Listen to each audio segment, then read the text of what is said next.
Hello again guys, Kelly here. This is my third attempt at this video. People keep ringing me up while I'm doing it and messing me stride up. So, quick update on my Lido tropical tank.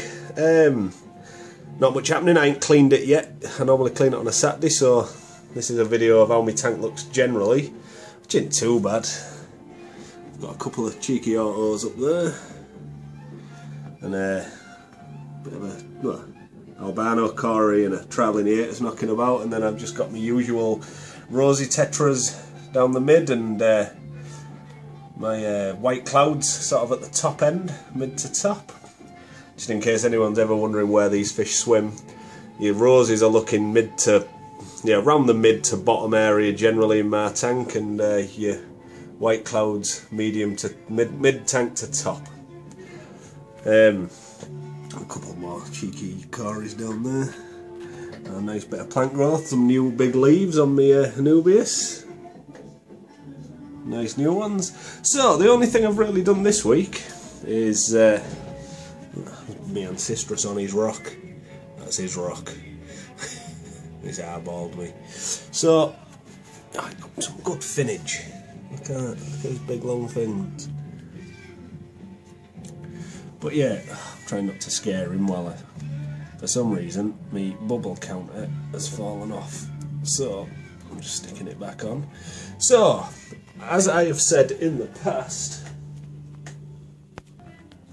I've been going to set up, sorry, I've got an headlight torch on because you can't see anything.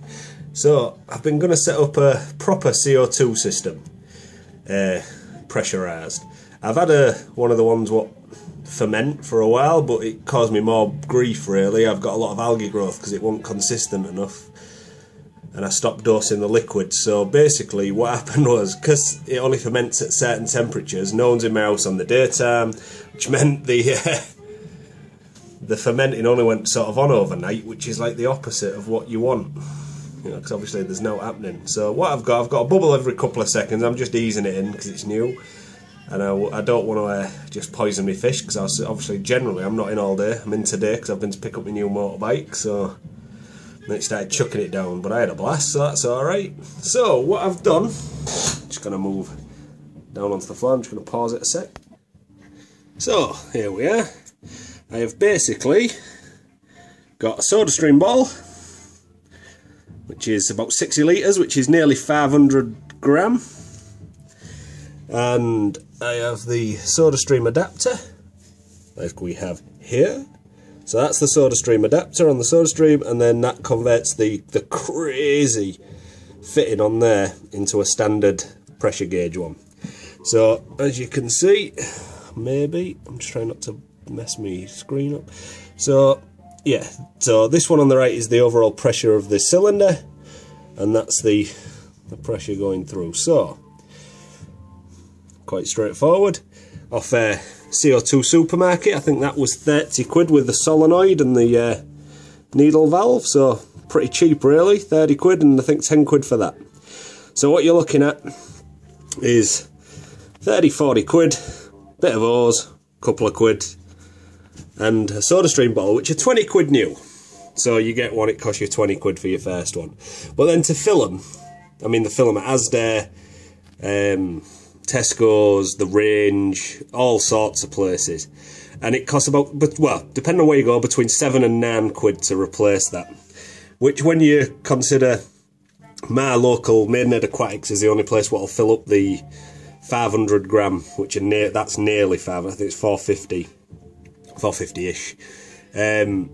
They charge 22 quid to fill them up. So 7 quid is a good way of doing it. And the kit, it's all solid. I mean, it's probably Chinese, don't get me wrong, it's not the best piece of kit in the world, but well, I say that, it's nice kit, it's all solid billet, it does the job. And you can buy pressure gauges what cost hundreds and hundreds of pounds, but to be honest, for my rig and what I want, I'm quite happy with that. And I would recommend it highly to anyone who is thinking about doing it. Very easy to set up. They've got a nice set of instructions on the website, CO₂ Supermarket. I don't work for them, just so you know, I'm not plugging them like that. I'm reasonably happy with the kit they sell. and definitely the prices. So what I'm going to do is I'm going to get another proper Sodastream bottle and buy another 20 quid one. So I've got a spare, and then when one runs out, I'll take the other one, I'll plug the other one in, and then take it to one of the ranges on my way home, and I know they do them, so is Asda, to be fair, so I could refill them at any of them. So I basically believe you just swap your empty one for a full one and walk away. 7 quid lighter. But I've heard people tell me these last, if you're doing a bubble a second, which is a bit more than what I'm doing now, but that's good. I'm going to probably go up to that. They'll last a good few months, so we'll see. I will let you know on my progress, and we'll see how it goes. I've obviously got it on a timer. Oh, I've got so much stuff. Oh, old man getting up. I'm not even that old. Just feel it. So yeah, I've obviously got everything on timers, so my lights come on. My CO2 comes on about half an hour before the lights do, and then it goes off about half an hour before the lights do as well. All the kit I've actually got, all this is JBL equipment from the fermentation one, which that's the pot from there. Just say it's good if you live in a warm country or you always have your heating on. That's a pretty good system. Apart from on a night, you maybe need a bubbler on because you're dosing a lot of CO2 overnight with, you know, the plant's not producing oxygen. You might not though, because say they don't put tons in. But you need the house, you need your ambient temperature at about 20 degrees, maybe even 21. Don't get me wrong, it does it at 17 up, so that's what I've basically seen. But if you want it nice and consistent, a good flow of CO2, need a bit warmer. But this one is turn this needle valve here, and it adjusts the flow. So I've got a bubble counter there, as you can see, hopefully. There are bubbles coming out, so 1, 2, 3. So yeah, it's maybe a bit slower than I want, but I'm gradually easing into it because I don't want to gas my fish. So I am just going to turn it up ever so slightly, and then I'll bring the video back on. So that's going a bit. You can see the bubbles just coming out. That's about the speed I'm going to keep it with for a day. I'm just going to keep increasing it gradually until my CO2 meter thing, the fluid, goes the colour I want. So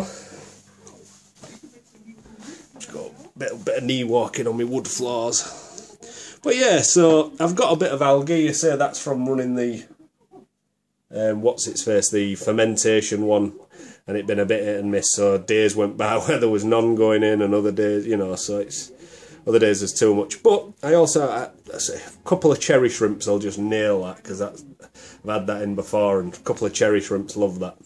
And as this tank over here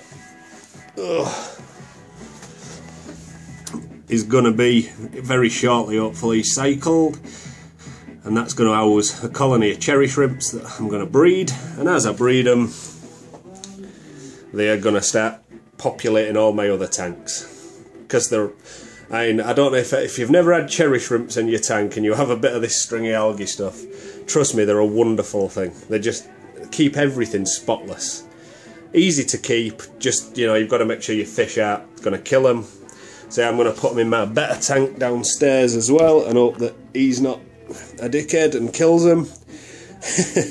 But we'll see. If he is and he attacks them, I'll take the ones I put in there out and maybe go with snails. At least they're armoured.